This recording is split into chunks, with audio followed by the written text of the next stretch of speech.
Sentite? Sì? Bene. Fra un paio di minuti iniziamo, aspettiamo che si colleghino con le massime persone e poi diamo inizio ai lavori.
Buongiorno a tutti.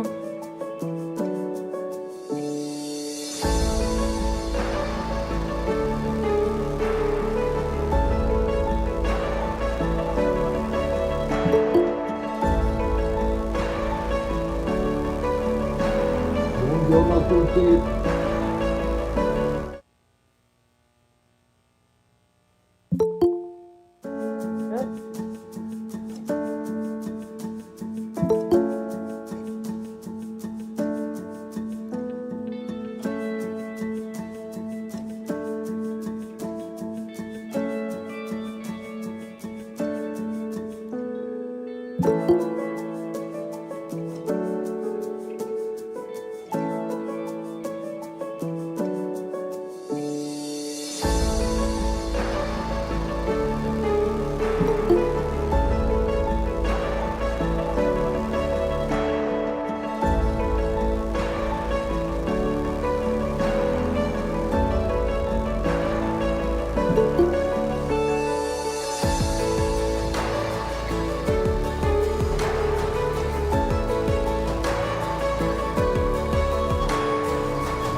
Bene, buonasera a tutte e a tutti.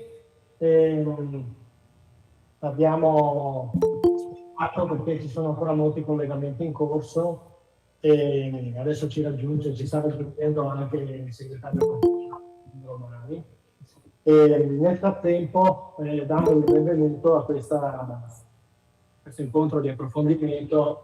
Vi ricordo che questo webinar viene trasmesso in diretta su YouTube, sul canale YouTube quindi questo quindi siamo stati insomma per informare tutti e quindi verrà messo anche a disposizione delle molte persone che ci hanno informato che oggi non potevano essere.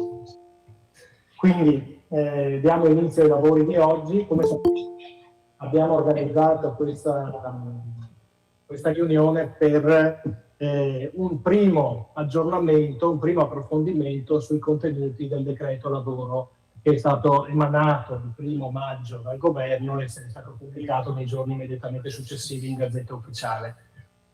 Spero che la qualità dell'audio sia buona per poter proseguire.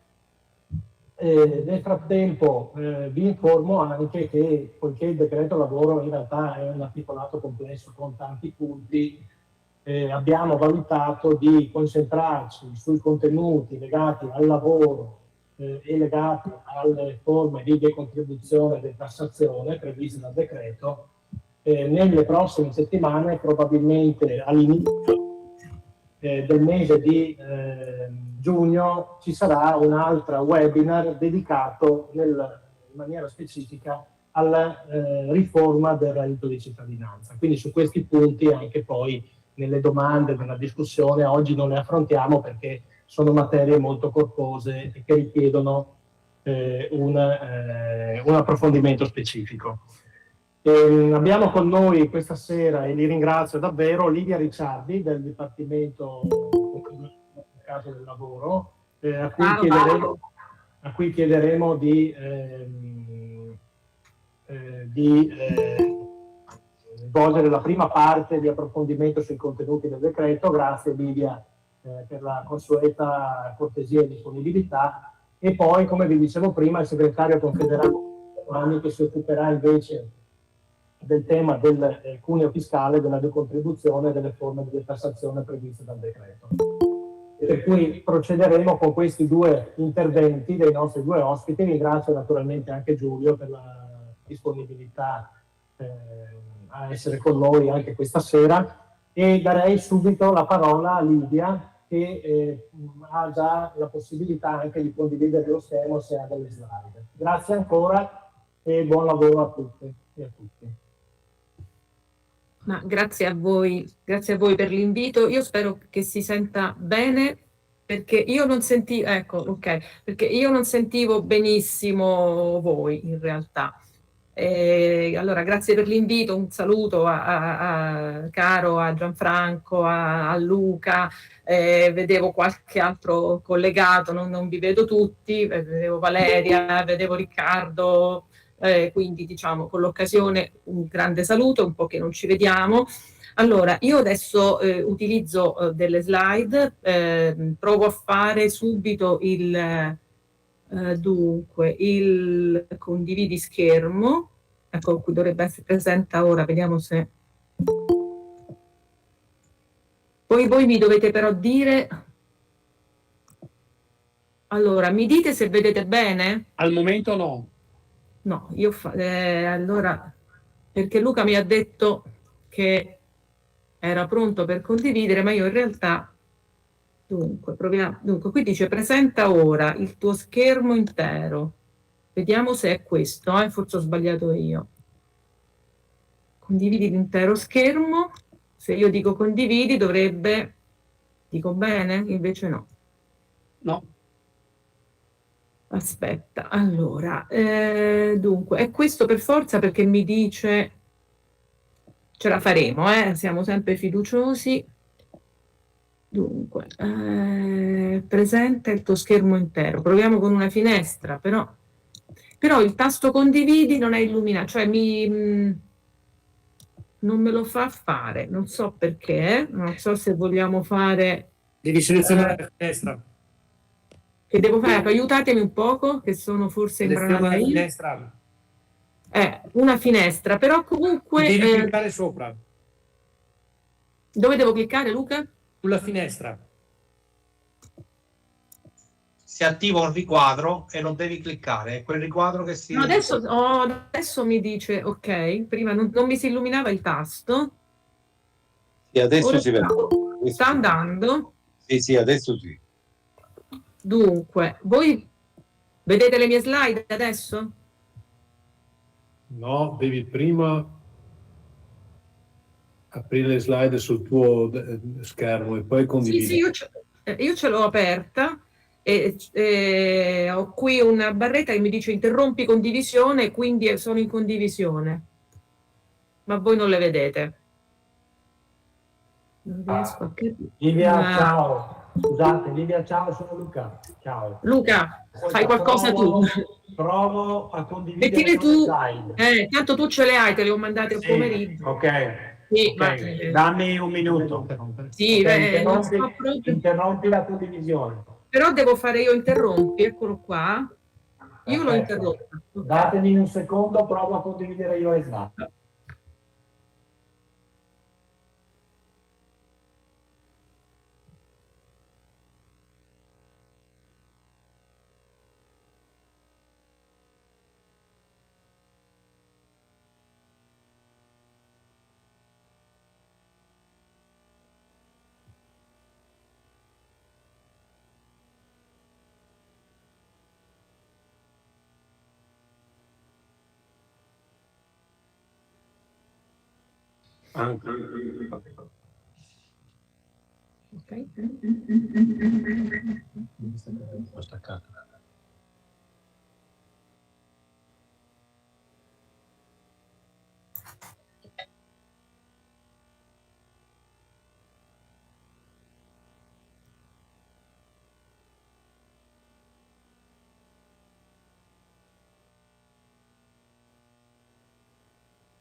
Io non sento niente.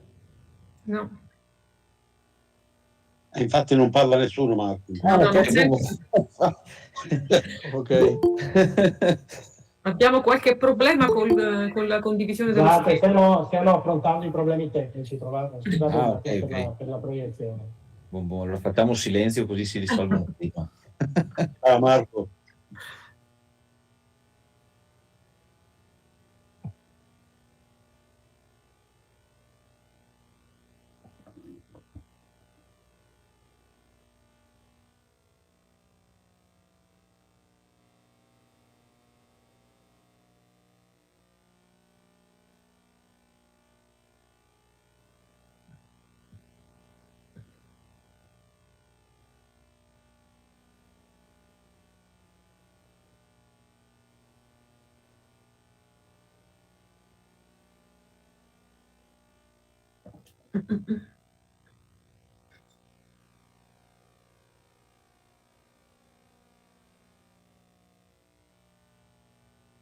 Sì, fa una serie di false partenze.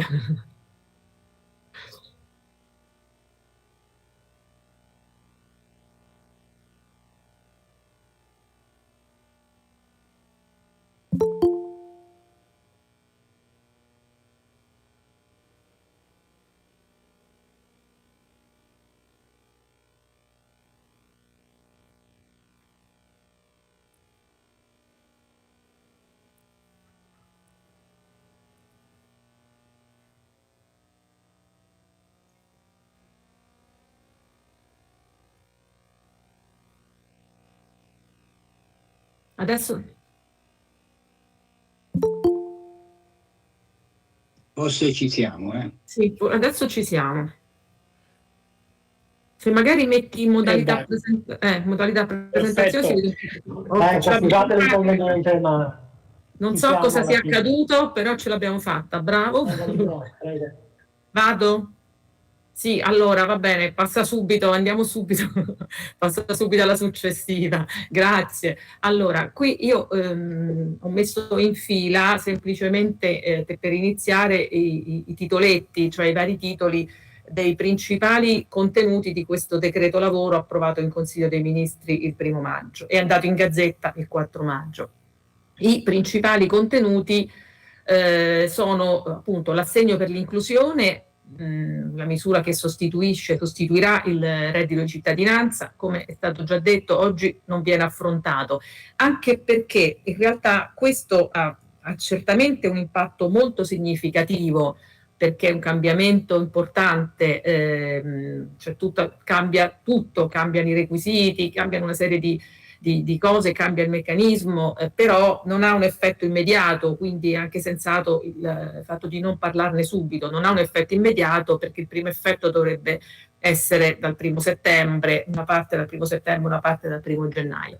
Poi invece abbiamo tutta una serie di argomenti che trattiamo oggi. La decontribuzione è in fase, si sta per collegare il segretario Giulio Romani e la tratterà lui. Io adesso cerco di approfondire tutti questi altri titoli. Allora, le causali del contratto a termine, che è probabilmente la novità che ha forse maggiore rilievo tra queste strettamente lavoristiche, sicuramente è un grandissimo, quella che ha il maggior impatto mediatico, e da ottobre-novembre che veniva preannunciato questo intervento sulle causali del contratto a termine. Poi l'allargamento del contratto di prestazione occasionale, ex voucher, e sottolineo ex voucher, poi vediamo perché, incentivi all'assunzione dei giovani NEET, alcune modifiche circoscritte ma di rilievo al decreto trasparenza, cioè il decreto che la scorsa estate, a luglio 2022, aveva recepito la direttiva europea sulle condizioni trasparenti di lavoro, e la proroga del Fondo Nuove Competenze. Quindi abbiamo un po' di carne al fuoco. Luca, se puoi passare oltre. Grazie mille, mi dispiace doverti. Allora, cominciamo dai contratti a termine, che dicevo la questione un po' di maggior peso sulla parte lavoristica. Allora, la prima cosa da dire è che il contratto a termine rimane acausale fino a 12 mesi, cioè il primo contratto di durata inferiore a 12 mesi resta senza obbligo di causale, come appunto già è attualmente. La modifica alla normativa attuale riguarda le causali per stipulare un contratto di durata superiore a 12 mesi. Le causali di legge che erano state introdotte dal decreto dignità vengono totalmente riscritte, totalmente sostituite, quindi scompaiono quelle causali di legge e vengono sostituite da casi previsti dai contratti collettivi stipulati da associazioni sindacali comparativamente più rappresentative a tutti i livelli, quindi contrattazione nazionale ma anche aziendale e territoriale. Causali sostitutive, quindi sostituzione di altri lavoratori. Poi in realtà un terzo punto, ma questa di fatto è una fase transitoria, cioè si dice che poiché le causali non sono più quelle di legge, ma sono quelle contrattuali, come abbiamo visto, stabilite e individuate dalla contrattazione collettiva a tutti i livelli, in assenza di contrattazione collettiva, fino al 30 aprile 2024 si introduce provvisoriamente una causale di legge, quindi dovrebbe essere una fase transitoria per dare tempo ai contratti collettivi che vengono investiti di questo compito, per dare tempo alle clausole contrattuali di adeguarsi. E quindi fino al 30 aprile 2024, in assenza di contrattazione collettiva, si potranno stipulare anche contratti a termine di durata superiore a 12 mesi per esigenze di natura tecnica, organizzativa o produttiva. E poi l'ho messa nel riquadro questa deroga, così per completezza vediamo tutto, questa deroga per la pubblica amministrazione e per le università private, istituti pubblici di ricerca, società pubbliche che promuovono la ricerca, enti privati di ricerca, che stipulino contratti a termine con lavoratori chiamati a svolgere attività di insegnamento e ricerca scientifica. In questi casi, quindi per la pubblica amministrazione e per la ricerca, la deroga consiste nel fatto che si continueranno ad applicare, anzi si tornerà ad applicare le disposizioni vigenti anteriormente al decreto dignità, che vuol dire contratto a causale, cioè senza causale, fino a 36 mesi. Ora non vorrei soffermarmi troppo su questa deroga, ve l'ho detta per completezza, può anche avere un senso, consideriamo che per queste tipologie di contratti c'è già una deroga alle percentuali massime, c'è già una deroga alla durata massima. Invece restiamo sulla norma principale, appunto. L'unica modifica che viene apportata alla normativa sul contratto a termine è questa, appunto, riguarda le causali. Allora, sapete da voi che questo rispecchia la tradizionale posizione della CISL. No? Noi abbiamo sempre detto causali per la contrattazione, per i contratti a termine affidati alla contrattazione collettiva, nell'ambito di una posizione più ampia in cui come CISL abbiamo sempre detto la gestione delle tipologie contrattuali affidata alla contrattazione collettiva, quindi una posizione anche più generale. Quindi questa norma è stata chiesta da noi, avevamo all'epoca, all'indomani del decreto dignità, avevamo contestato questa rigidità, no, delle causali di legge. Però devo dire convince molto poco la questione di questa che io chiamo fase transitoria, che di fatto è una fase transitoria, ma è, devo dire, oggettivamente abbastanza lunga, perché dura un anno fino al 30 aprile 2024, anzi delle bozze che giravano si parlava di 31 dicembre 2024, poi insomma, non svelo segreti, no? Contatti informali prima di quell'incontro della nostra segreteria, del nostro segretario generale con la ministra, insomma si è riusciti ad arrivare al 30 aprile. A mio avviso è un po' lunghetta in ogni caso questa fase, considerando soprattutto che la norma del 2021 inserita nel decreto sostegni bis, appunto uno dei vari decreti sostegni, a metà 2021 era stata appunto inserita una norma che affidava alla contrattazione collettiva le proroghe e i rinnovi, non il primo contratto, ma comunque affidava le proroghe e i rinnovi alla contrattazione, neutralizzando di fatto il decreto dignità. Quindi questo a metà 2021 è già così da 2 anni, perché il primo contratto fino a 12 mesi era e resta a causale. Se le proroghe e i rinnovi li affidi alla contrattazione collettiva, fondamentalmente il decreto dignità era già abbastanza neutralizzato, per dire che già da 2 anni c'era stato questo importante affidamento alla contrattazione collettiva e quindi un anno di fase transitoria può apparire un poco lungo. Ecco, questo mi sentirei di dire come commento a questa norma. E aggiungerei, non so se avete visto, c'era una bella pagina del Sole 24 Ore, mi pare proprio il 1° maggio, in cui non so se, insomma, se vi fosse sfuggita, andate a recuperare una paginona in cui si parlava delle 13 riforme del contratto a termine intervenute in 22 anni, cioè dal 2021 ad oggi 2023. Perché, come dire, ogni governo si sente, no, appena insediato di fare il proprio pacchetto lavoro, riforma del lavoro, decreto lavoro, chiamiamolo come ci pare, però sono quelle riforme, si fa bella figura con poco, non costano, consentitemi, non costano nulla, no? Si cambia una normetta e si fa la riforma del lavoro a costo zero su un tema come i contratti a termine sempre molto ideologizzato, come sappiamo. Io, ecco, oltre questo non mi sentirei di dire, però farei a beneficio mio e vostro, nella prossima slide, Luca, un ripassino, lo chiamo così, della normativa sui contratti a termine, per sottolineare che questa è l'unica modifica, questa che vi ho illustrato sulla causale, perché su tutto il resto la regolamentazione resta totalmente invariata e quindi la durata massima che resta fissata a 24 mesi, comprensiva di proroghe e rinnovi e anche dei periodi di missione in somministrazione. Fatto salvo che la contrattazione collettiva può stabilire anche una durata massima diversa, quindi 24 mesi di durata massima, fatte salve diverse disposizioni della contrattazione collettiva a tutti i livelli. Proroghe, resta un massimo di 4 proroghe comunque entro i 24 mesi complessivi. Se con la proroga si superano i 12 mesi, occorre causale. Se con la proroga si va a prorogare un contratto breve che con la proroga comunque resta al di sotto dei 12 mesi, non occorre la causale. Quindi è tutto invariato, lo ripeto, diciamo a nostro beneficio.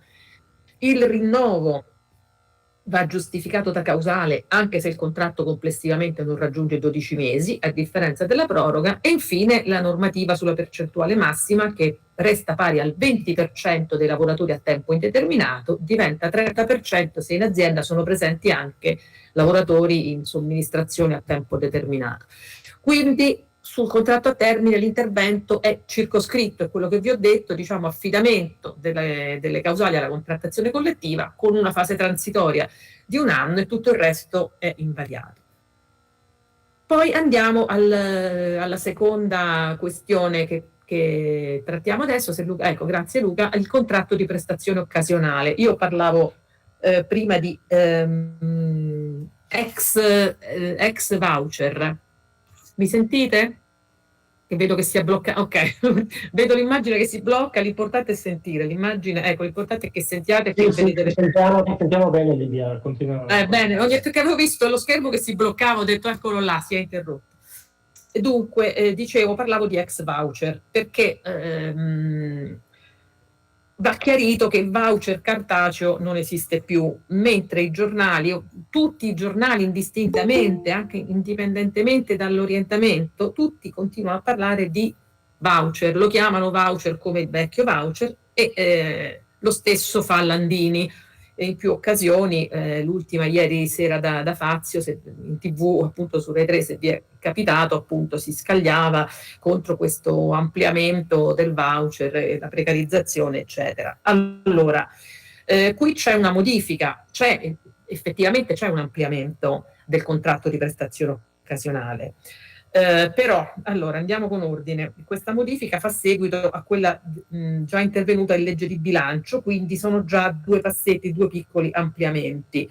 Non direi che sono tali da giustificare questo allarme precarietà.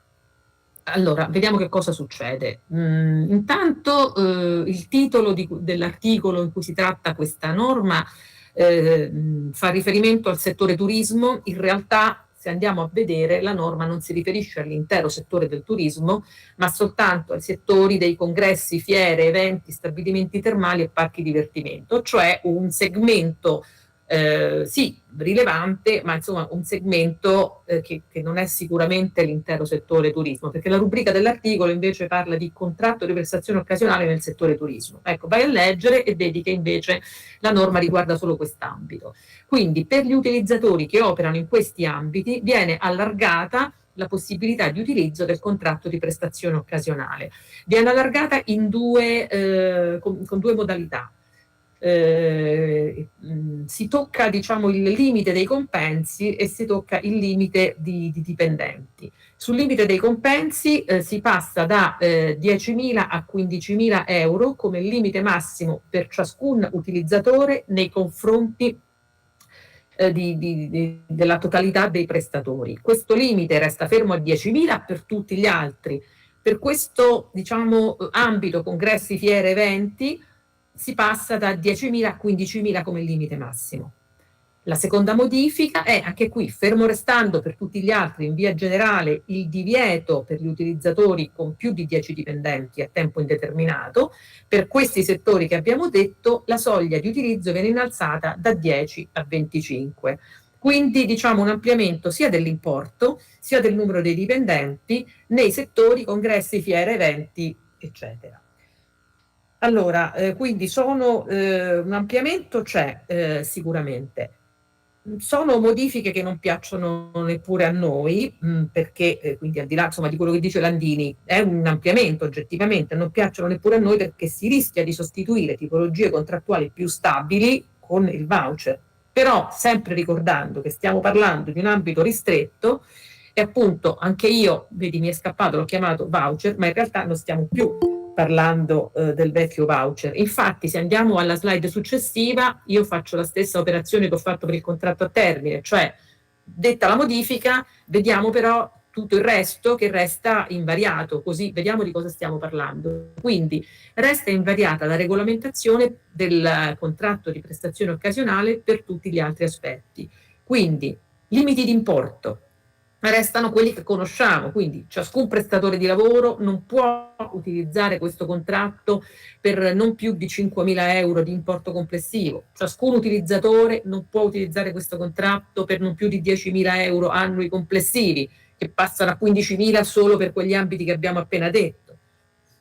E poi per le prestazioni complessivamente rese da ogni lavoratore nei confronti dello stesso utilizzatore, compensi di importo non superiore a 2.500 euro annui, per cui nel complesso il massimo è 10.000, ogni utilizzatore può utilizzare al massimo 4 lavoratori con contratto di prestazione occasionale e in quegli ambiti, fiere, congressi eccetera, ne può utilizzare 6 perché passa con un facile conto vediamo che diventano 6 perché passa l'importo da 10.000 a 15.000, spero che sia chiaro.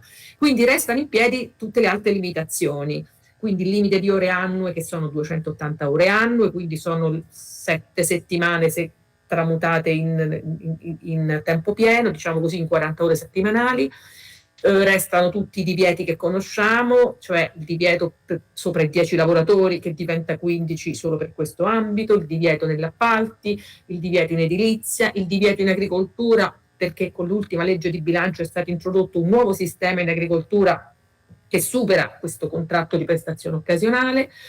E soprattutto resta la questione della tracciabilità, cioè l'obbligo di gestione tramite piattaforma informatica INPS, che è importantissima perché appunto bisogna, per utilizzare il contratto di prestazione occasionale, registrarsi sulla piattaforma INPS, la comunicazione preventiva va fatta tramite piattaforma INPS, il pagamento del compenso al prestatore va fatto tramite piattaforma INPS, quindi diciamo stiamo parlando non più del vecchio voucher cartaceo, che non esiste più, ma di un contratto di prestazione occasionale che è totalmente tracciabile.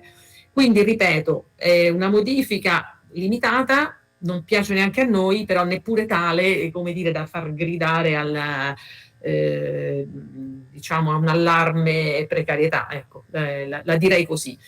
E anche qui andrei avanti, che il tempo è poco, abbiamo già perso minuti preziosi nel collegamento.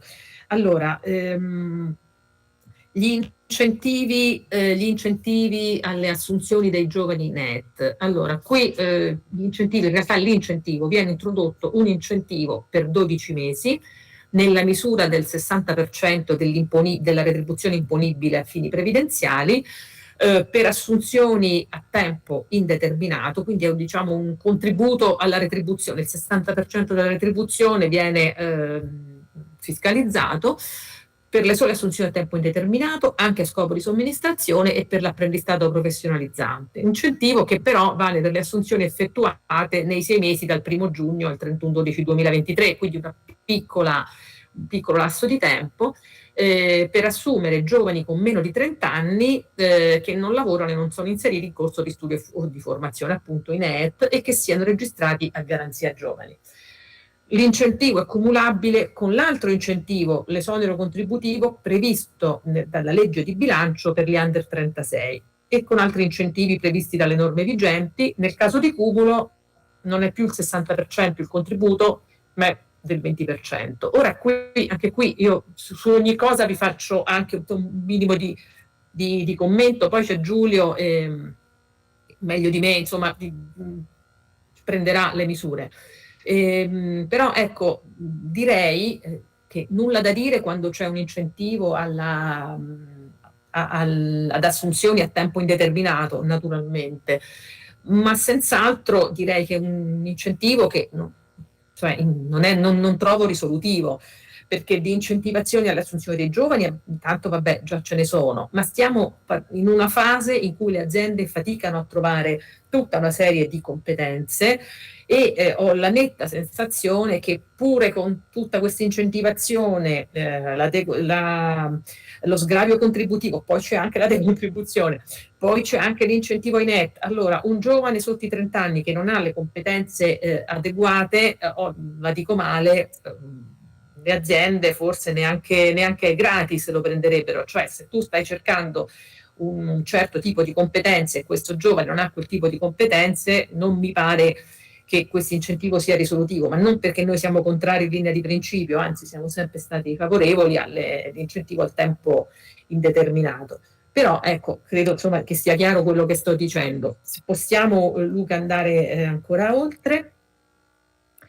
Le ultime 2 questioni, allora sul Fondo Nuove Competenze, anche qui c'è una norma importante, perché viene prorogato il Fondo Nuove Competenze e incrementato nel periodo di programmazione 2021-2027 della politica di coesione europea, con risorse provenienti dal Piano Nazionale Giovani, Donne e Lavoro, fondo cofinanziato dal Fondo Sociale Europeo.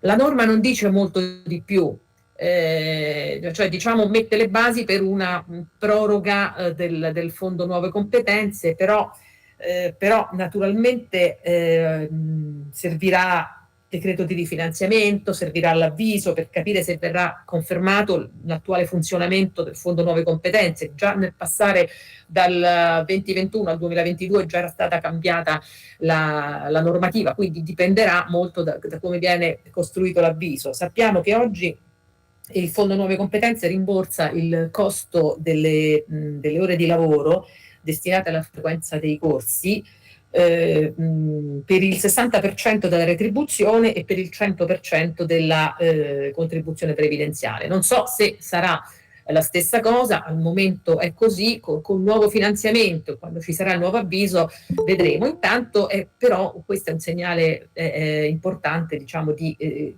rifinanziamento e proroga del fondo. Non è neanche chiaro fino a quando la norma, cioè dovrebbe essere 21-27, io la capisco così. La norma parla di finanziamento di accordi di intese sottoscritte dal 2023, non dice nulla di più chiaro, mirata all'aggiornamento dei lavoratori nei settori digital e green, e dice che continuerà a finanziare parte della retribuzione oraria e la contribuzione per le ore di lavoro in cui verranno frequentati i corsi di formazione. E possiamo andare avanti. C'era, allora ne abbiamo saltata, c'era il decreto trasparenza, forse era prima, Luca, io non avendo più il governo delle slide. Livia, ciao, le slide che tu mi hai girato sono queste.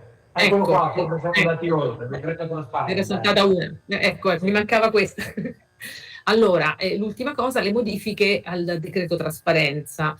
Allora, voi ricorderete che la scorsa estate, 2022, con il decreto legislativo 104 è stata recepita la direttiva UE sulle condizioni trasparenti di lavoro. La direttiva, appunto recepita in Italia da questo decreto legislativo 104, prevede tutta una serie di obblighi informativi aggiuntivi agli obblighi informativi che già vigevano a carico del datore di lavoro nei confronti del lavoratore. Allora, questi obblighi informativi aggiuntivi erano obblighi informativi che il datore di lavoro doveva nel decreto 104 è scritto che devono essere, diciamo, dati tutti uno per uno per iscritto al lavoratore. Questa modifica del decreto lavoro invece dice che questi obblighi informativi aggiuntivi possono invece essere adempiuti da parte del datore di lavoro dando indicazione semplicemente del riferimento normativo o della contrattazione collettiva anche aziendale applicata appunto in quell'azienda.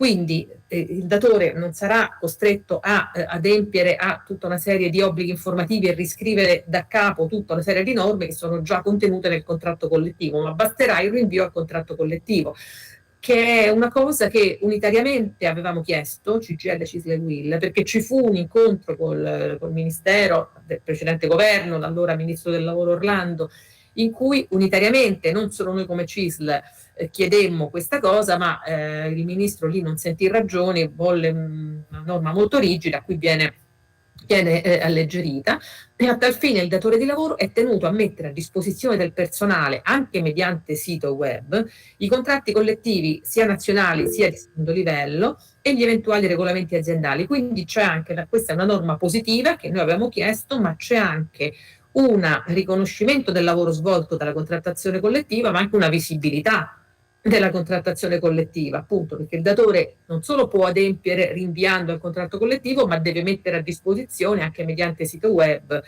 i contratti collettivi. E la seconda modifica al decreto trasparenza è questa rettifica alla norma che obbliga il datore di lavoro o il committente a informare il lavoratore dell'utilizzo di algoritmi che forniscano indicazioni rilevanti ai fini del rapporto di lavoro. Quindi se si utilizza in quell'azienda un algoritmo che fornisce indicazioni rilevanti sul rapporto di lavoro, che sono quelle relative all'assunzione o al conferimento dell'incarico, alla gestione del rapporto di lavoro, alla cessazione del rapporto di lavoro, all'assegnazione dei compiti, alla valutazione.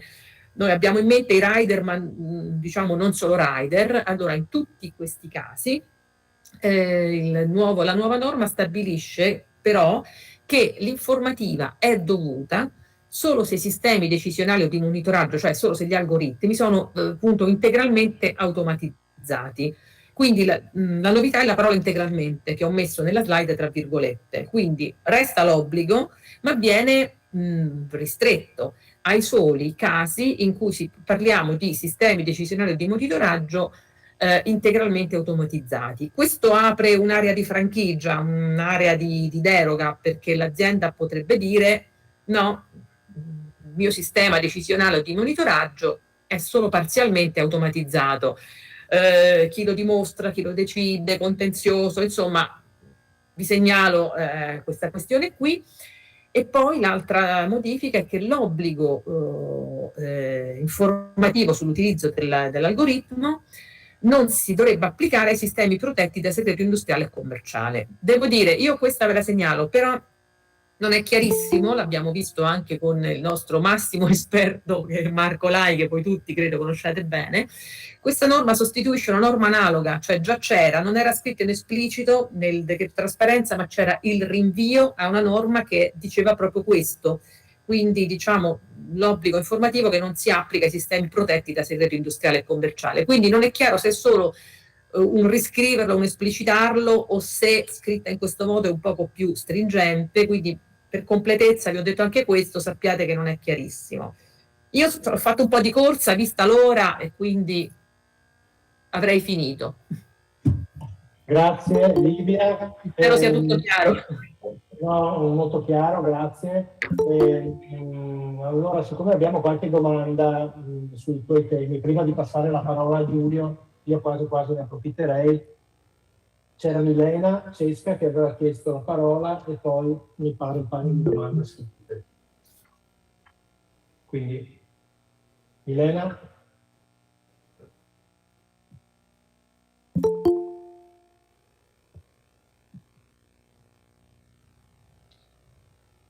Milena Cesca.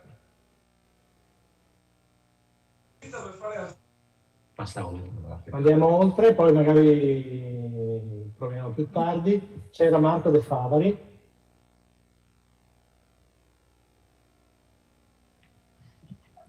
Marco? Eccomi qua. Sì, Livia, una cortesia. Sulla questione delle dimissioni, io ho visto diversi giornali specializzati che dicevano che sostanzialmente si sarebbe arrivati alle dimissioni, a considerare dimissioni l'assenza ingiustificata per 5 giorni. Come norma, poi ho provato a leggerla. Si sente malissimo. Sì, aspetta. Allora, scusa, lo puoi ripetere perché io sento male. Cerco di parlare più piano. Sì, grazie. La norma che ho visto anticipata sui giornali specializzati che prevedeva di considerare dimissioni diciamo così, indirette, l'assenza ingiustificata, e quindi chiamata norma antifurbetti rispetto appunto alla disoccupazione. Volevo capire, io ho provato a leggere nel decreto, era anticipata in tanti giornali ma non l'ho vista. Tu sai qualcosa?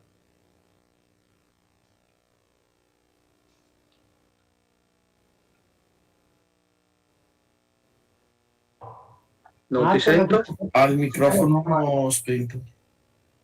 Livia, il microfono spento. Sì, scusate.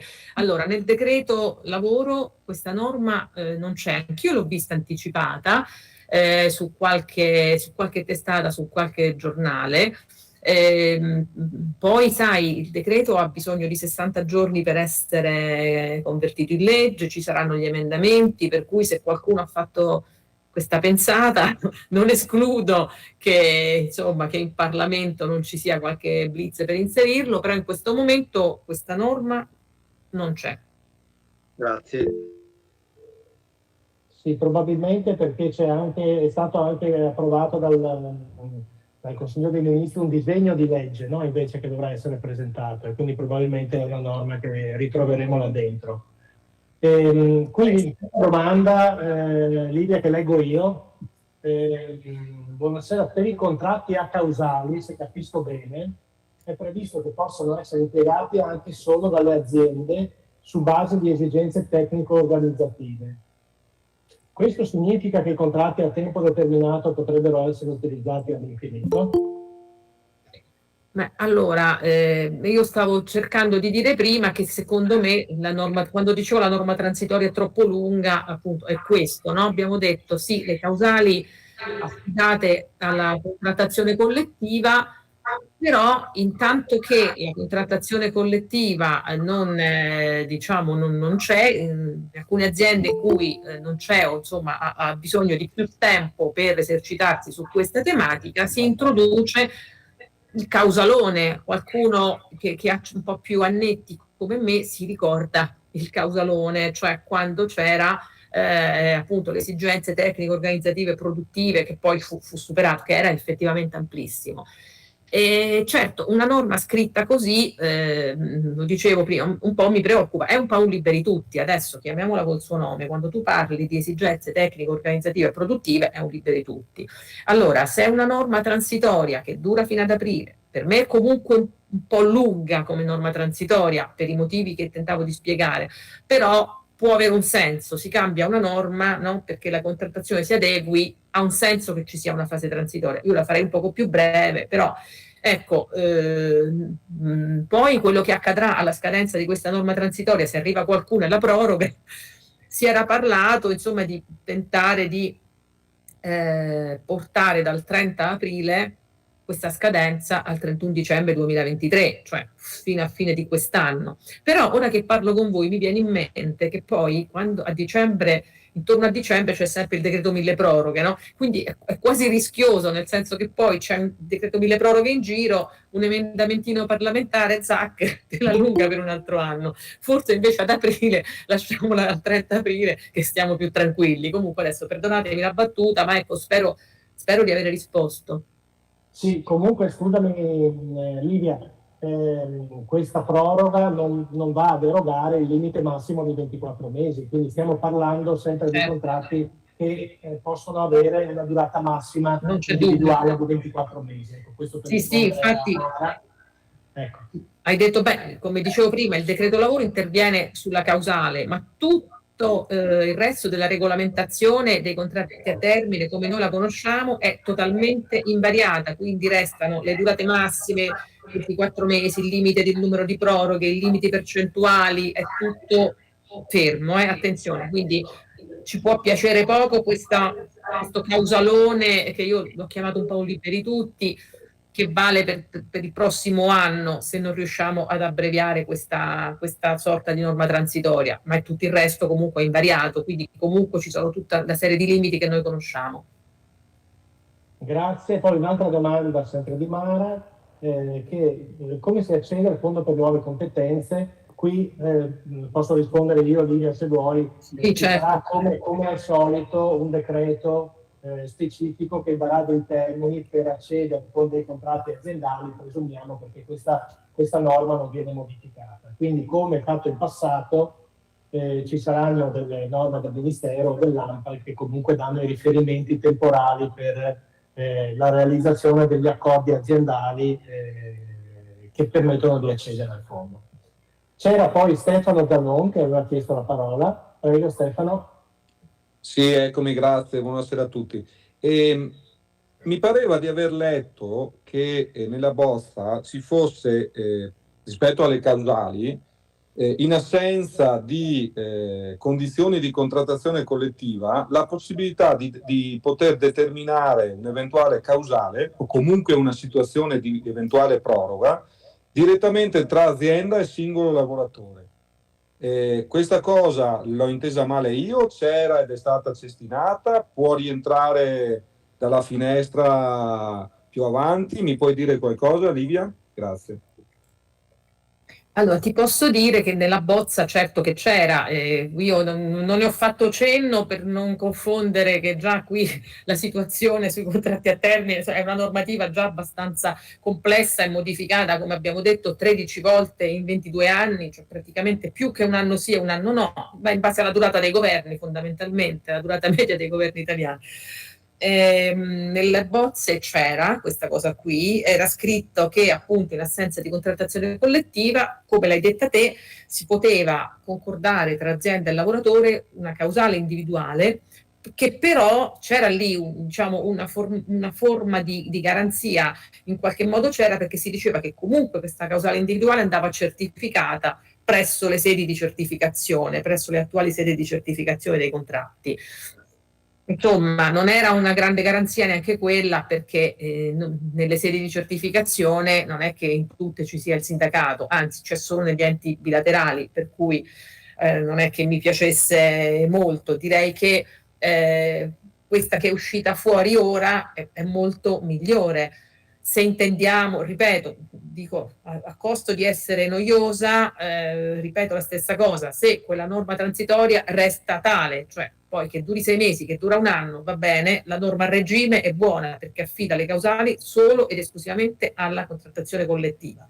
Poi se per un certo periodo c'è questo allargamento in attesa che gli accordi si esercitino, poi naturalmente se arriva l'accordo fa fede l'accordo, insomma, quindi diciamo è uno stimolo a fare accordi su questo tema. Quindi no, Stefano, ricordi benissimo, hai letto benissimo, la norma c'era, è stata eliminata. È stata scelta un'altra strada, non credo, spero che non ci sia il rischio che rientri dalla finestra. Poi, sai, siamo abituati a tutto, i blitz parlamentari, soprattutto sui contratti a termine, sono già avvenuti in passato. Allora, leggo intanto, Mauro mi chiede nella chat il tipo di contribuzione del contratto di prestazione occasionale. Così vado, l'ho letto, vado, e non cambia nulla, cioè c'è non cambia assolutamente niente. Le uniche 2 modifiche sono quelle che ho detto per quegli ambiti. Per quanto riguarda la contribuzione previdenziale, il contratto di prestazione occasionale prevede l'obbligo di versamento alla gestione separata INPS e da questo punto di vista non cambia assolutamente niente. Grazie Livia, come sempre precisa e puntuale. Un po' frettolosi, ma insomma. No, ma penso che abbiamo detto tutto. Sì, no, con molta precisione ha anche chiarito quali sono gli aspetti critici che vanno affrontati in questo percorso. Ripeto, è un decreto legge, quindi ci saranno 60 giorni per la conversione e quindi anche lo spazio per interloquire con le parti politiche che sono in Parlamento per portare delle modifiche e dei miglioramenti. Grazie. Grazie a te. Io passerei la parola a Giulio Romani, che anche lui lo ringrazio davvero per la disponibilità. Non è la prima volta che si mette anche a disposizione per dialogare e confrontarsi con noi sulle novità normative. Il tema principale sul quale abbiamo chiesto a Giulio di confrontarsi con noi è proprio quello dell'intervento sul cuneo contributivo e anche la norma che prevede la detassazione per quello che riguarda il fringe benefit. Quindi Giulio, io non ti vedo, ma... Come no? Parola, ecco. Perché non mi vedi? Perché abbiamo pochi riquadri e in più siamo anche un po' distanti. Quindi... Io mi vedo in basso a destra. Ciao Giulio, grazie davvero. A te la parola. Vabbè, intanto grazie a voi perché manifestate sempre un bel interesse alle cose, questo modo anche interattivo di gestirle, va benissimo, grazie. D'altra parte la mia regione sindacale questa, cioè, già c'è. Quindi, niente, allora Livia ha affrontato il cuore perché l'altro pezzo lo affronterete successivamente quando parlerete di reddito di cittadinanza, la parte riguardante il cuneo contributivo, e ci tengo a dire contributivo, è corretto dire contributivo, tant'è vero che sta in norme relative all'esonero contributivo, quindi non sono norme fiscali. Per qualche strana ragione nel linguaggio comune si è radicata la cosa che il cuneo, la parte contributiva faccia parte del cuneo fiscale. In realtà è il cuneo contributivo, non è il cuneo fiscale, ed è una cosa diversa, anche se chiaramente per esempio questa tipologia di intervento fa sì che la materia fiscale e la materia contributiva si mescolino, visto che poi la garanzia che ci arriva in questa operazione di decontribuzione della parte a carico dei lavoratori dipendenti è una garanzia che si può esercitare soltanto affidando il pagamento di quei contributi, traslando il pagamento di quei contributi sulla fiscalità corrente. Quindi in realtà il collegamento c'è, però si tratta non di misura fiscale ma di misura contributiva. Questo, diciamo, in una prospettiva di stabilizzazione deve far riflettere su come stabilizzare il provvedimento per avere assoluta garanzia della copertura nel tempo, perché trattandosi di misura contributiva è una misura che è abbastanza lunga nel tempo. Il contenuto della misura credo che l'abbiate già tutti compreso. Si tratta di un aumento della decontribuzione apparentemente di 4 punti, cioè nelle buste paga da luglio fino a dicembre di 4 punti. In realtà evidentemente su base annua sarebbe di 2, visto che 4 punti su 6 mesi valgono come 2 punti sull'anno, quindi per dare la dimensione del fenomeno, apparentemente di 4 punti, comunque 4 punti dal 1 di luglio in poi, esclusa la 13ª. Nella 13ª non viene, quindi soltanto le mensilità verranno decontribuite. E questo provvedimento si somma alla situazione preesistente che prevedeva una decontribuzione fino a 25.000 euro di 3 punti e da 25.000 a 35.000 di 1 punto in meno, cioè di 2 punti. Quindi è oggettivamente una quota molto rilevante, cioè in questo semestre, soprattutto nella prima fascia, quella fino a 25.000 euro, di 9,19 punti percentuali a carico del contribuente e 7 se ne farà carico la finanza pubblica, quindi la finanza corrente, la spesa corrente. E questa è una misura rilevante. Il calcolo non è un calcolo che si può fare in modo rozzo applicando la percentuale alla RAL, perché chiaramente i contributi che vengono sostituiti, di cui l'onere viene sostituito a carico dello Stato, sono esattamente la percentuale moltiplicata sulla RAL, cioè fatta sulla RAL, quindi per comunità a 25.000 euro un punto vale 250 euro, a 35 un punto vale 35.350 euro, però in realtà siccome la parte dei contributi fa calare il reddito imponibile perché non è tassata, è la parte della RAL non tassata, in realtà poi bisogna ripristinare l'aliquota fiscale sullo stesso importo e quindi aliquota fiscale e detrazione, e quindi l'importo netto in busta paga non sarà di 250 euro appunto fino a 25.000 euro per una RAL di 25.000 euro, ma sarà di 250 euro appunto meno la fiscalità su i 7 punti che in quel momento si producono. Questo è evidente. Anche la fiscalità agisce sulla RAL su base annua e quindi si dovrà considerare il montante annuo e quindi l'incidenza sul montante fiscale annuo della decontribuzione.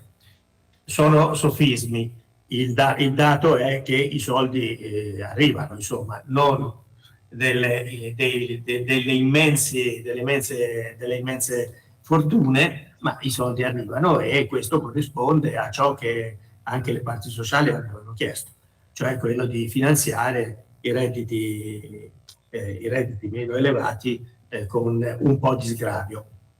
Quello che noi chiediamo, come sapete, è che questi sgravi vengano resi strutturali. Per questo ho detto, nel momento in cui saranno resi strutturali, forse, questa è una mia ipotesi, si dovrà valutare effettivamente qual è la garanzia in questo collegamento fra fisco e previdenza, cioè essere certi che ci sarà una copertura permanente anche da parte della spesa corrente di questa operazione, ovvero trovare altre soluzioni per dare gli stessi soldi, e forse una riflessione andrà fatta, io penso, sulla diciamo corretta distribuzione.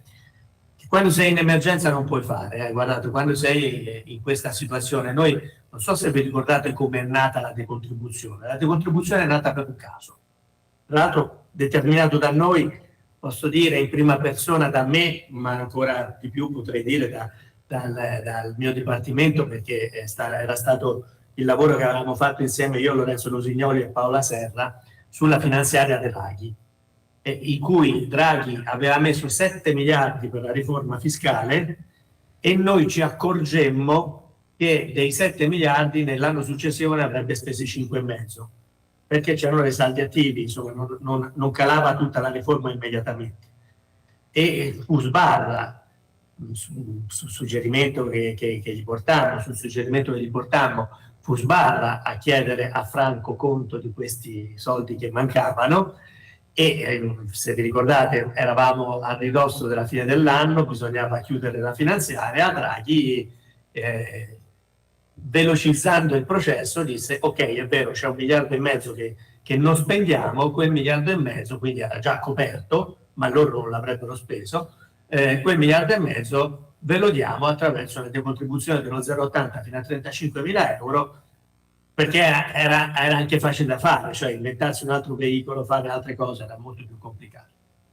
Poi quello che è successo di quindi doveva essere un provvedimento una tantum provvisorio che arrivava anche casualmente a causa di questa situazione, e che tra l'altro avevamo provocato noi facendo emergere quel vulnus nella distribuzione del primo anno della riforma fiscale. Poi, come sapete, è scoppiata la guerra, è scoppiata il caro gas, è scoppiato il mondo, e quindi quando a metà estate si raschiava il barile per far pagare la bolletta alla gente, perché quello era, in un secondo incontro con il governo, lì io non ero presente, ma insomma c'era andato sempre Sbarra con Ganga, in un secondo incontro con il governo quell'operazione fece passare lo 0,80 a 2, sempre con l'intento di tamponare una situazione emergenziale, trovando un veicolo idoneo a distribuire un po' di soldi sui redditi più bassi. A fine anno nella finanziaria i 2 punti sono diventati 3 fino a 25.000 euro, quindi si è aggiunto ancora un altro po', e adesso sono diventati quelli che abbiamo, no? 6 o 7 per il secondo semestre del 2023. Come dire, un veicolo emergenziale per la distribuzione in basso di un po' di denaro è diventato un veicolo invece che poi si usa correntemente. Nel momento in cui diventerà strutturale si dovrà fare qualche riflessione sul funzionamento di questo veicolo. Alcune criticità ci sono, ma noi va bene che intanto i soldi siano stati messi, che lo scontamento sia stato messo tutto sul lavoro e tutto sui redditi più bassi.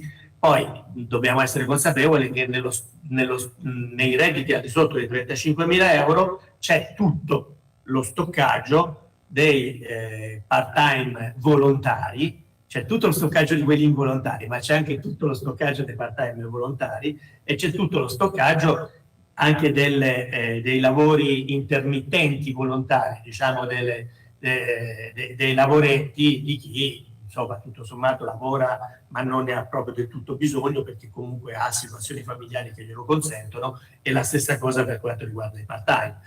Allora, in una situazione emergenziale non è che si guarda a chi si dà la scialuppa, perché insomma la nave affonda, bisogna mettere le scialuppe in mano e le persone dentro le scialuppe. Però poi, insomma, se si scopre che quello che ha avuto la scialuppa c'ha pure il gommone con il motore fuori bordo, magari a quello con il gommone e il motore fuori bordo lo mandiamo a navigare con il suo gommone anziché con la scialuppa di tutti. Quindi qualche attenzione su questa cosa dovrà essere posta nel tempo, ma diciamo nel momento in cui le cose diventano strutturali si possono fare dei ragionamenti più strutturali. Nel momento in cui non sono strutturali, ma sono emergenziali e vanno distribuite in fretta, credo che questo sia stato lo strumento migliore possibile per poter fare l'operazione, e quindi un'operazione che noi vediamo favorevolmente, salvo appunto verificarne la durata quindi, e poi l'eventuale strutturalità.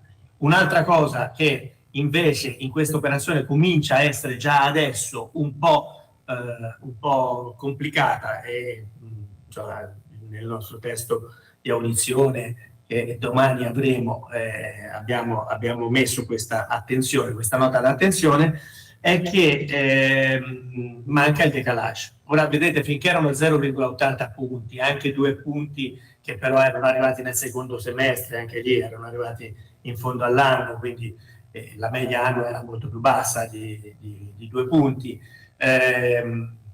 Insomma, il fatto che non ci fosse il decalage aveva un peso relativo.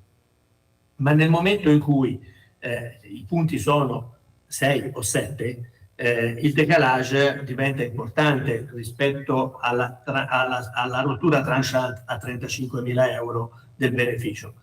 Per fare un esempio, anzi per dare un dato e per farci sopra un esempio, l'ultima indagine OCSE dice che la media retributiva italiana è a 33.000, la media del RAL italiana è a 33.800 euro circa.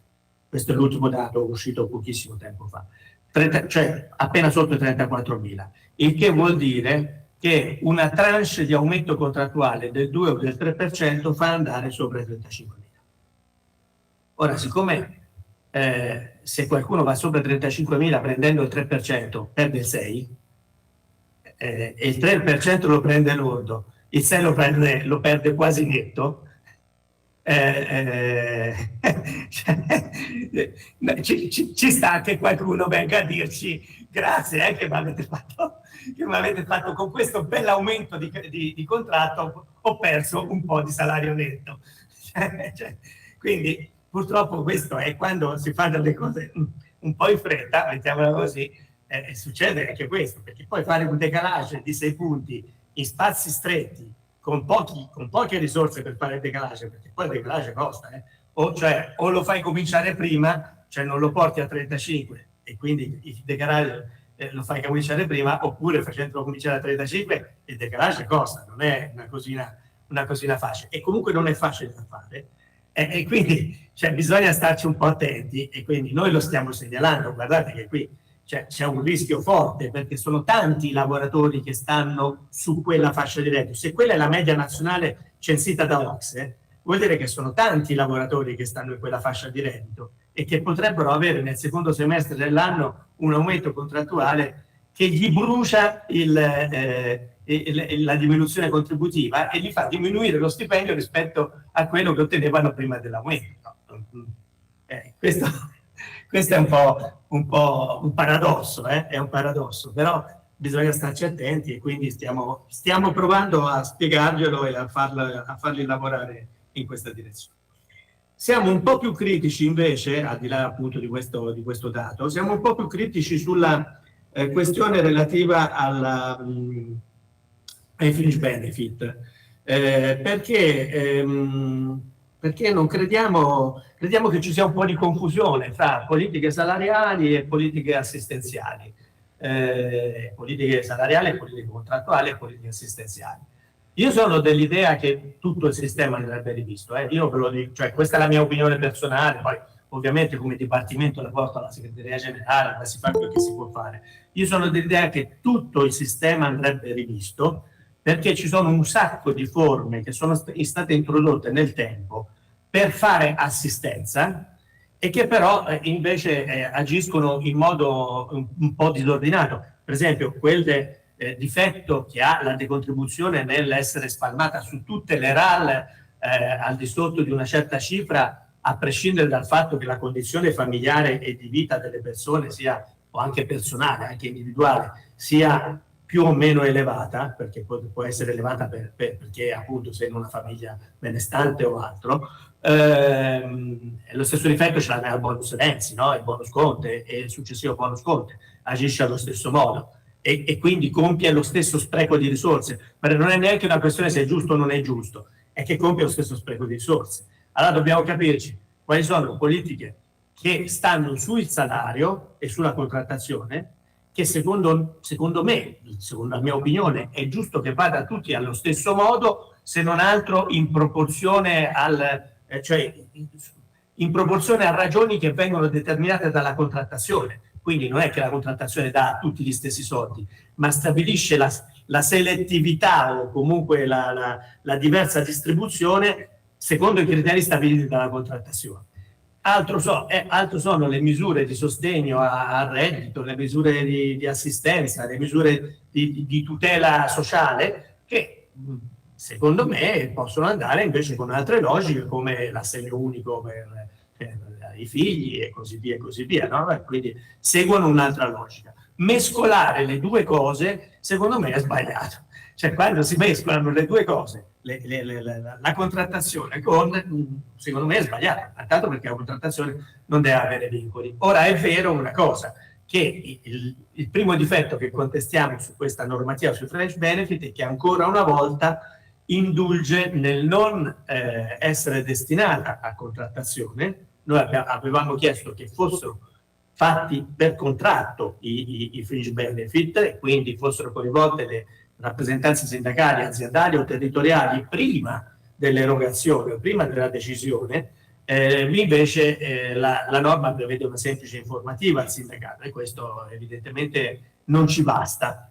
Però proprio perché noi riteniamo che quella debba rientrare dentro la contrattazione per facilitare, per sostenere la contrattazione di secondo livello che è carente nel paese, che è uno dei motivi, la carenza della contrattazione di secondo livello, dei salari che non riescono ad essere a crescere, perché manca per il 30% per il 70% dei lavoratori manca sostanzialmente un livello di contrattazione e quindi per sostenere quel livello noi diciamo che deve essere dentro la contrattazione. Prima obiezione. Seconda obiezione, proprio perché deve essere dentro la contrattazione i criteri di distribuzione li scegliamo noi, non li sceglie il governo stabilendo che debbano andare solo ai lavoratori con figli. Questo determina anche un'ingiustizia, insomma, tanto non è detto che quelli con figli abbiano più bisogno di quelli senza. Ma poi la determinazione che un salario che viene dato anche in funzione dell'andamento dell'azienda e del contributo che i lavoratori hanno dato all'azienda, poi dipende dal numero dei figli che il lavoratore ha fatto o ha intenzione di, francamente lo comprendiamo poco. Inoltre non comprendiamo come possa essere, perché così ci è stata spiegata, uno stimolo alla demografia, stante il fatto che l'operazione non è finanziata per sempre, ma è finanziata anno su anno. Io quest'anno, se non ho figli, io ce l'ho figli, ma ormai sono grandi, ma se ipotizziamo che non ne abbia, io quest'anno non lo prendo perché non ho figli, il mio vicino di scrivania lo prende perché c'ha i figli e io non è che corro a casa a mettere incinta la mia consorte perché spero che l'anno prossimo rifinanzino i fringe benefit, la detassazione dei fringe benefit. Quindi non riesco a capire se nel caso è più un'azione di sostegno alle famiglie che già hanno i figli, quindi assistenza, quindi sta nell'assegno unico, non sta dentro i fringe benefit e dentro i rapporti contrattuali, perché c'è già lo strumento di assistenza per i figli, che è l'assegno unico. Quindi non si capisce per quale motivo debba andare a finire lì. Su questo insomma, abbiamo espresso alcune critiche abbastanza risolute. E poi l'altra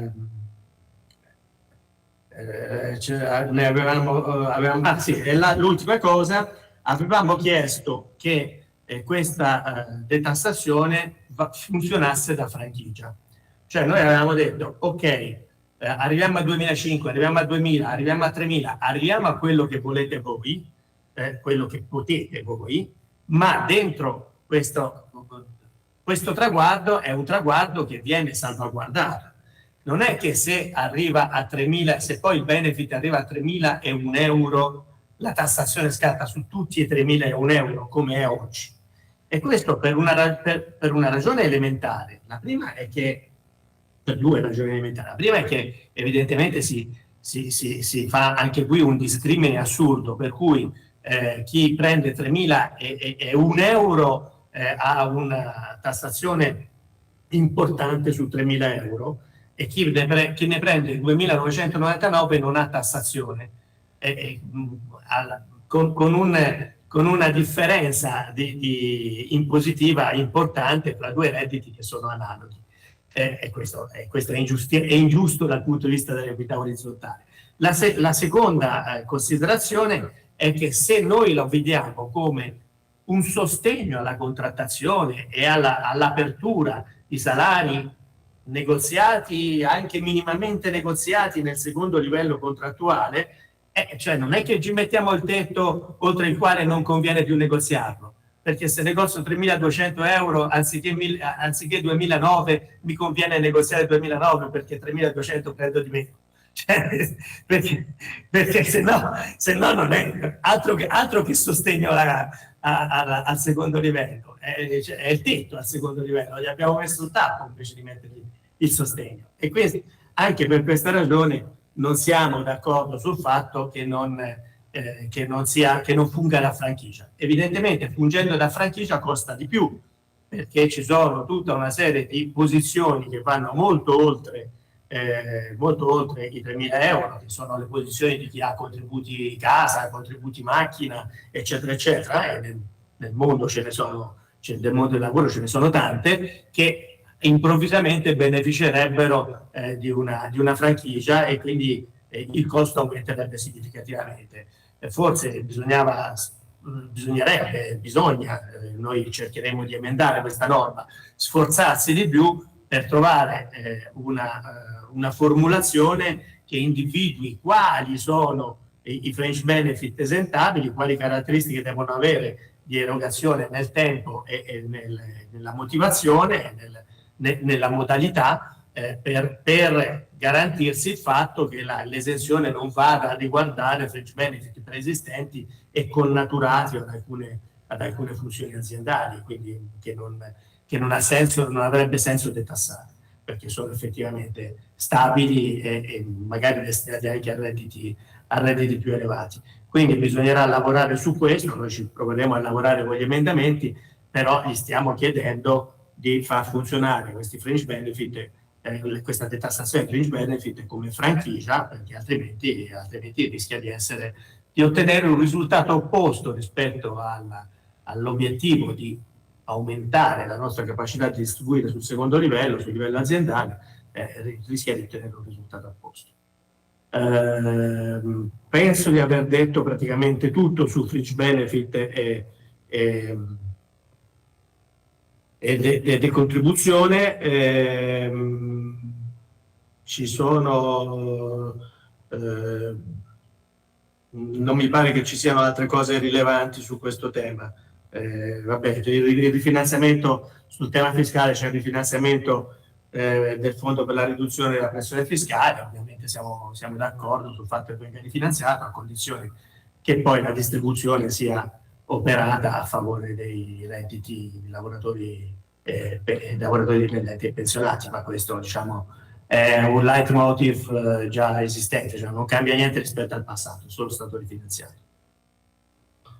Grazie Giulio, grazie davvero. Io prima di passare alle domande, ne abbiamo già un paio nella chat, chiederei a Daniele Mezzalira, che è un operatore dell'ufficio vertenze della CIL di Vicenza, di intervenire, perché qualcuno forse si ricorda, noi l'anno scorso, dopo il primo intervento fiscale sulla decontribuzione, avevamo creato un'app per il calcolo del netto in busta in raffronto con l'anno precedente, per capire se effettivamente era conveniente o meno per i lavoratori queste modifiche, che giustamente Giulio hai riepilogato anche per la loro genesi, perché mentre qualcun altro protestava in piazza, c'è stato un lavoro invece importante di contrattazione di cui si vedono i frutti. Quindi noi grazie al lavoro di Daniele Mezzalira, che ringrazio davvero perché poi l'ha fatto nel suo tempo libero, abbiamo aggiornato questa app che dovrebbe essere pronta per essere pubblicata sul Google Store già lunedì della settimana prossima. Daniele, non so se sei presente e se ci spieghi un po' le modifiche che sono state apportate. Eccomi qui.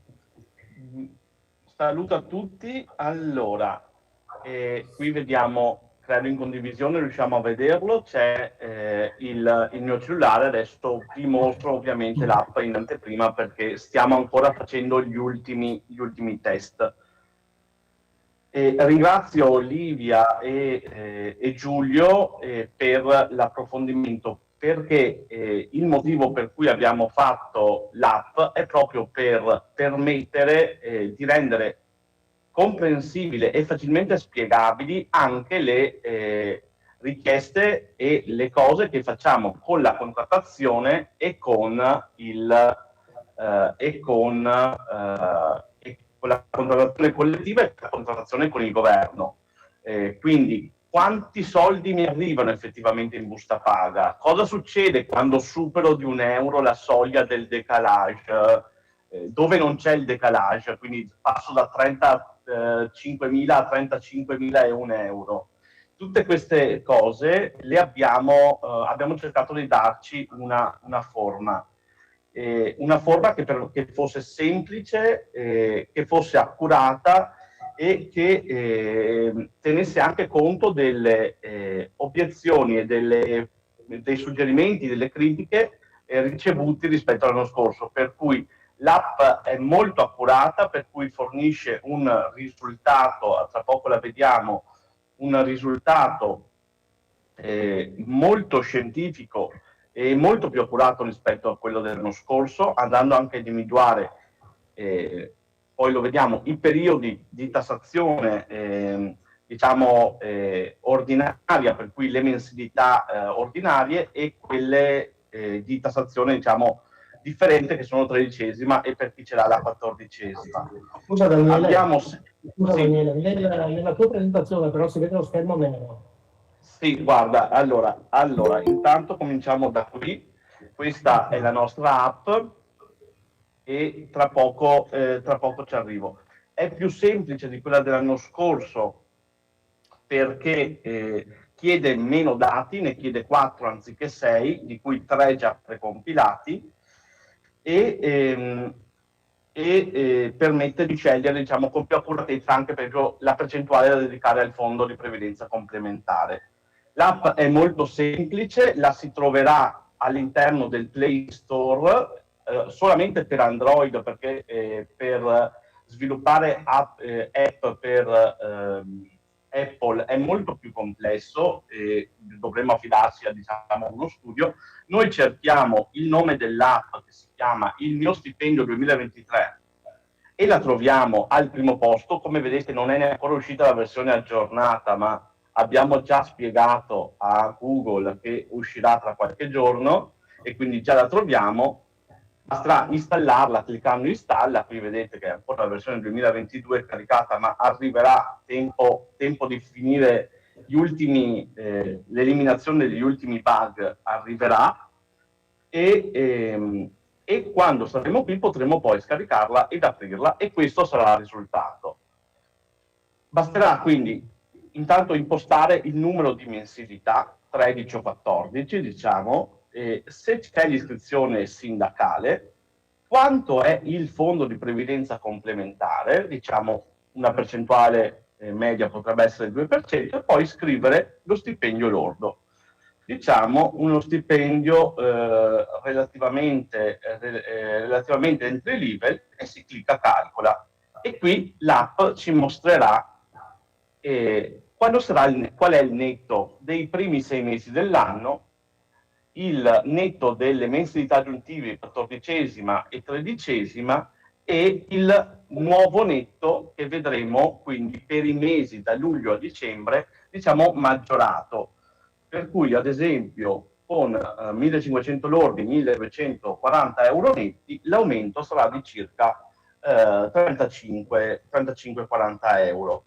Se chi prende oggi 1.500 euro, per cui circa 1.900 euro lordi, passa da 1.471 a 1.526 26 qui un aumento di 45 euro.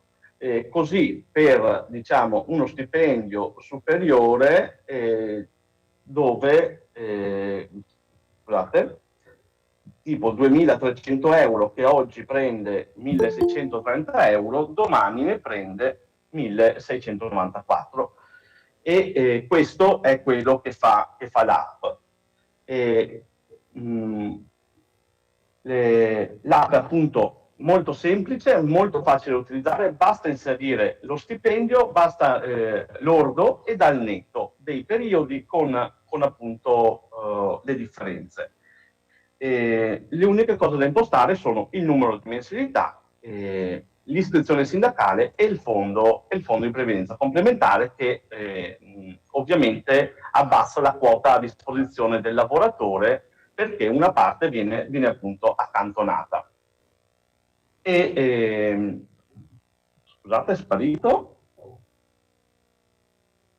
Non so, non lo vedo più. Comunque ho finito la presentazione. Tempo una settimana al più dovrebbe essere già disponibile la versione aggiornata.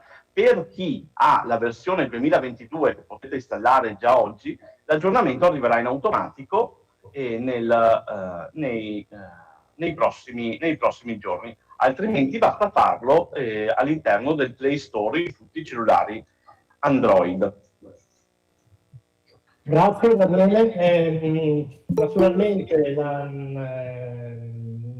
la scelta anche di questo aggiornamento dell'app vorremmo che servisse a operatori, operatrici, delegati e delegati anche nel dialogo con i propri colleghi, per dare uno strumento in più di comprensione rispetto all'impatto delle scelte che vengono fatte. Quindi tra una settimana potrete scaricarlo. Meglio specificare, Daniele, che non sono, vista la complessità, non mi pare che sia prevista il calcolo delle addizionali regionali e comunali dell'app, corretto? Allora, le addizionali comunali e regionali sono calcolate, diciamo, sull'addizionale regionale del Veneto, per cui l'1,23%, e l'addizionale comunale più diffusa, che è quella standard dello 0,8, che è quella superiore, diciamo. Quindi potrei portare a casa qualche euro in più, diciamo, perché il mio comune ha l'addizionale bassa, però ecco, c'è l'addizionale comunale dello 0,8 calcolata. Va bene, grazie.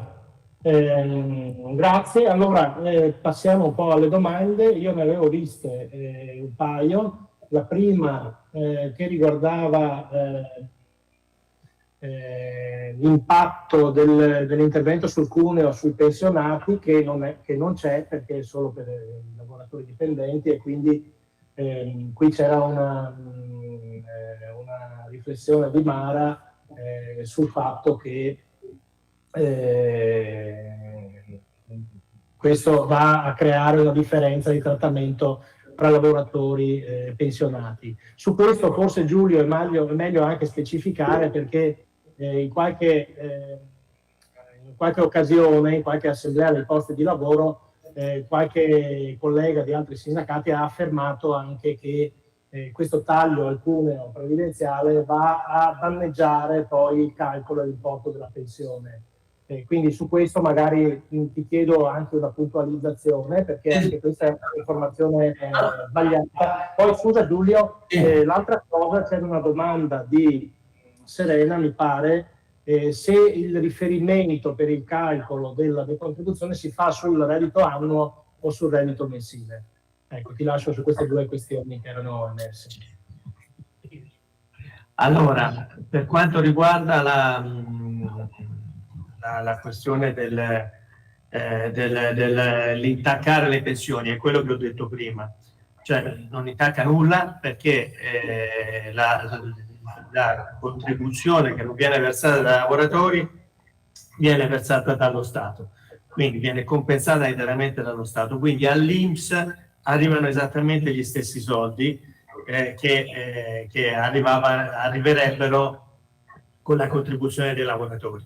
Il tema si pone non nei termini di pensione che non, cioè di tenuta del sistema pensionistico o delle pensioni future dei lavoratori che oggi hanno la decontribuzione, ma si pone in termini di definizione strutturale di una manovra, perché se la devi definire in termini strutturali, quindi significa per sempre,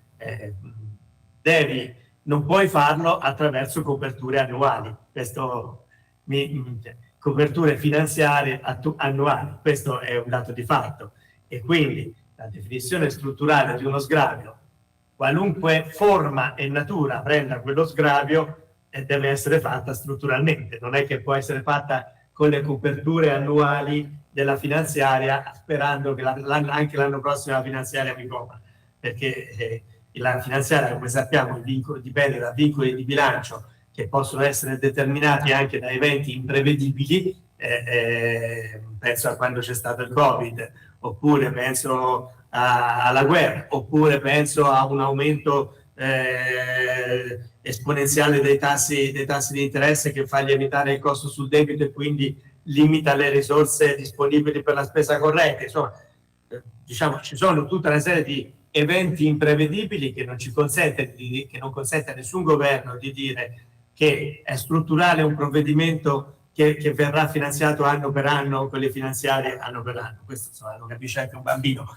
ma questo non significa che la decontribuzione del 2023 eroderà le pensioni del 2050, perché nel 2050 la decontribuzione del 2023 sarà stata fatta come se non fosse nulla successo. Poi è stata fatta utilizzando uno scostamento di bilancio. Se vogliamo fare un ragionamento corretto, possiamo dire che c'è uno scostamento di bilancio che ha un costo, evidentemente, ed è un costo che si trascina nel tempo, come tutto il debito che facciamo e come tutte le operazioni di spesa pubblica che facciamo, soprattutto quando non c'è copertura. In questo caso, appunto, non c'è copertura perché c'è scostamento. Questo è un dato di fatto, però dobbiamo anche metterci d'accordo con noi stessi. Se vogliamo lo scostamento per avere un po' di distribuzione o se non lo vogliamo. Perché non è che un giorno lo chiediamo e il giorno dopo, e quando ce lo danno diciamo no, ma non lo vogliamo perché non c'è la copertura. Lo sai che non c'è la copertura. Faccio presente che con la sottofinanziaria la CGIL chiedeva scostamenti non di 3 miliardi, chiedeva scostamenti di 20 miliardi, chiedeva scostamenti importanti. Quindi adesso non saranno diventati così scrupolosi che gli dà fastidio uno scostamento a metà anno di 4 miliardi. Allora, lo scostamento c'è, lo scostamento copre la decontribuzione e quindi lo scostamento e quindi non c'è nessun problema rispetto alle pensioni che matureranno. Quando affronteremo, se ce lo auguriamo, affronteremo il tema in termini strutturali, dovremmo tener conto che anche la copertura deve essere strutturale quando affronti un tema in termini strutturali. Ma diciamo, sarà il nostro compito di vigilare su questo, ma allo stato attuale non c'è niente da preoccuparsi. Per quanto riguarda la domanda relativa al fatto che la decontribuzione è sulle mensilità del secondo semestre, esclusa la 13ª.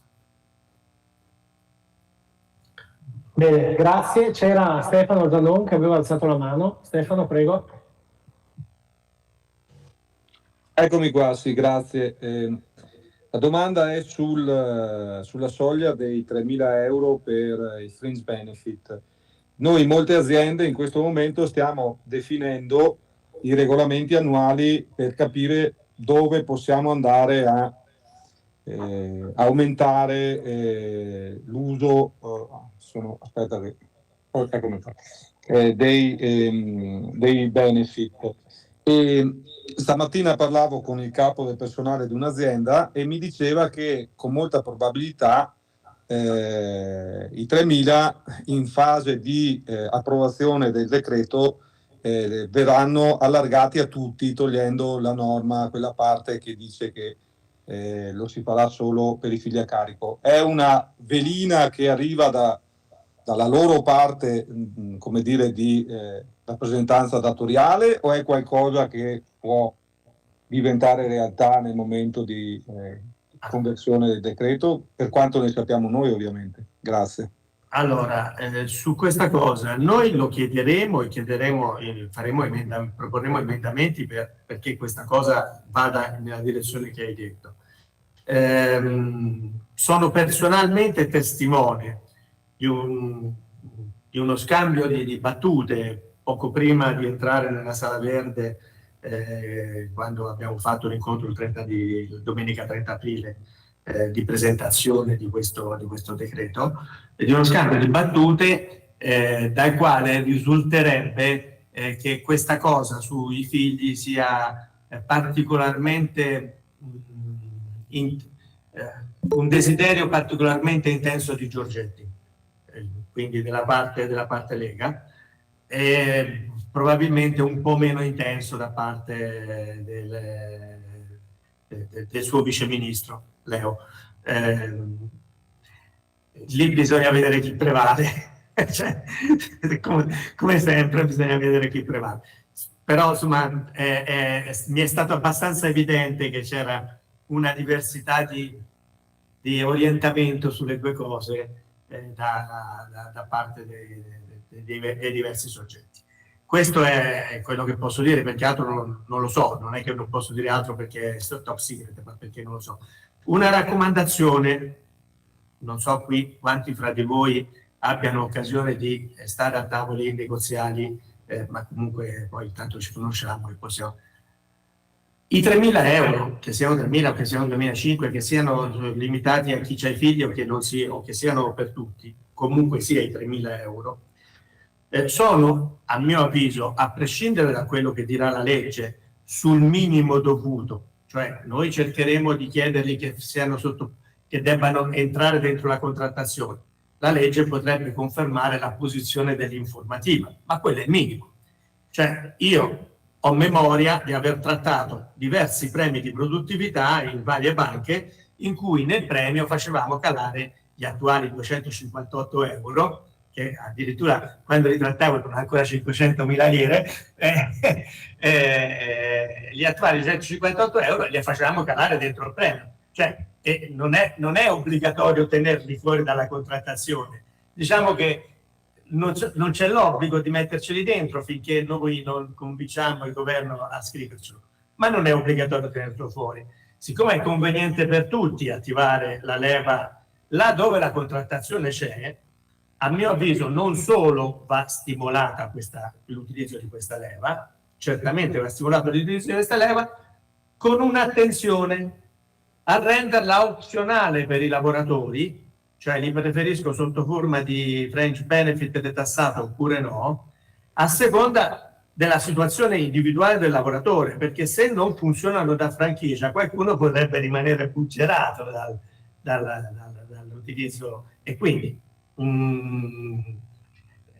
perché perde poi perde la franchigia sugli altri, perde la detassazione sugli ulteriori benefit che ha. Se sa di averne altri e di essere in franchigia sugli altri, gli conviene prenderli tassati, cioè, è abbastanza. Quindi con cautela utilizzarlo dentro la contrattazione. Certo che se fosse liberato dal vincolo di soglia si potrebbe utilizzare più facilmente.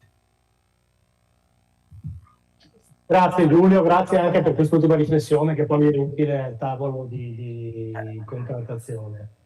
Mi pare che ci sia un ultimo messaggio di Vanni. I fringe benefit sarebbero da rivedere strutturalmente, le condizioni oggi sono cambiate, tipo lavoratori, studenti e altro che non sto a elencare. Quindi una considerazione più che una domanda rispetto a quello che anche tu dicevi prima, Giulio, sulla necessità comunque di una rivisitazione fiscale complessiva. Ma sì, ma infatti è una vita che si dice che bisogna rivedere le tax expenditure e infatti vanno riviste, però rivederle non significa togliere quelle importanti dal punto di vista sociale, sanità, scuola, istruzione in genere, che ne so, abitazione, eccetera.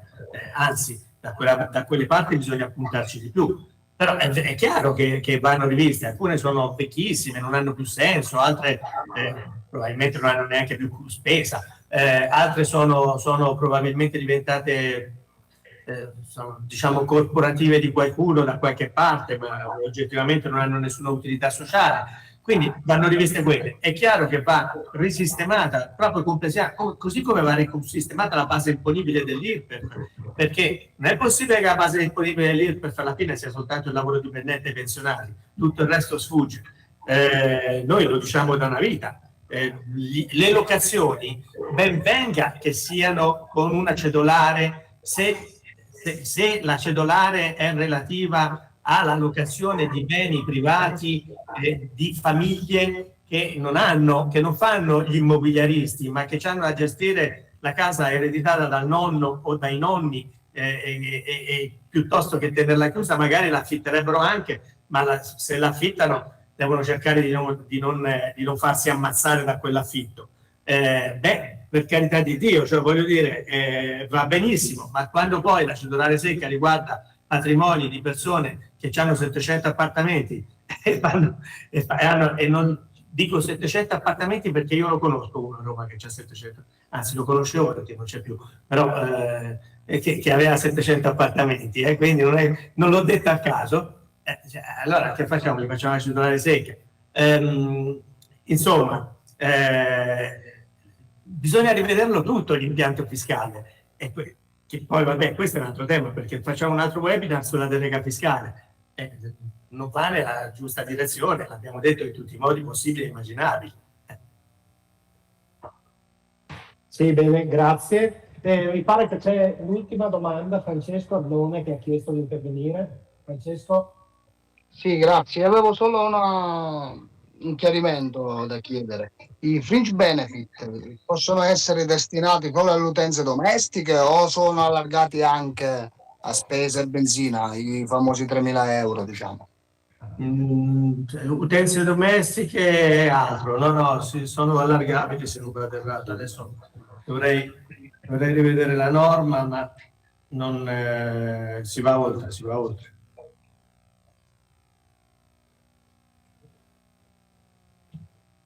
Nonché le somme erogate a rimborsare dai lavoratori e lavoratori per l'aumento di utenza domestica, del servizio idrico, dell'energia elettrica e del gas naturale, se vuoi.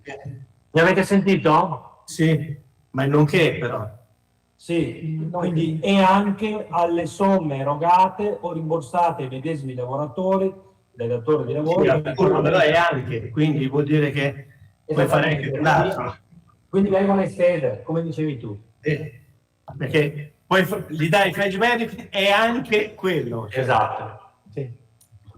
Bene, Francesco, quindi mi pare che sia chiara anche questa interpretazione. Grazie. Io non ho altre richieste di chiarimento o altre domande, quindi davvero ringrazio Livia e Giulio per questa serata che ci ha permesso davvero di fare chiarezza anche rispetto a molte cose che vengono trasmesse dai media e molto spesso semplificate. Abbiamo sentito parlare in questi giorni di liberalizzazione dei contratti a termine, di danni sulle pensioni dalla decontribuzione. Mi pare che abbiamo messo qualche punto di chiarezza. Naturalmente seguiremo il percorso, l'iter di approvazione del decreto legge che, come sapete, deve essere convertito in legge entro 60 giorni dalla pubblicazione. Quindi su questo ci teniamo aggiornati. Ci sono delle richieste ulteriori di modifica, di miglioramento da parte della CISL e quindi su questo, augurandovi buon lavoro, ci impegniamo a tenervi aggiornati. E vi ricordo, come dicevo all'inizio, che per l'inizio di giugno, adesso non abbiamo ancora una data, faremo un webinar analogo a quello di oggi sulla riforma del reddito di cittadinanza, e quindi entreremo nel merito di quella misura, insomma, complessa e articolata, per capire cosa cambierà nel giro dei prossimi mesi. Grazie a tutte e a tutti della presenza e dell'attenzione, e l'augurio a tutti di una buona serata. Grazie a tutti. Ciao a tutti. Grazie a voi. Ciao, grazie a tutti.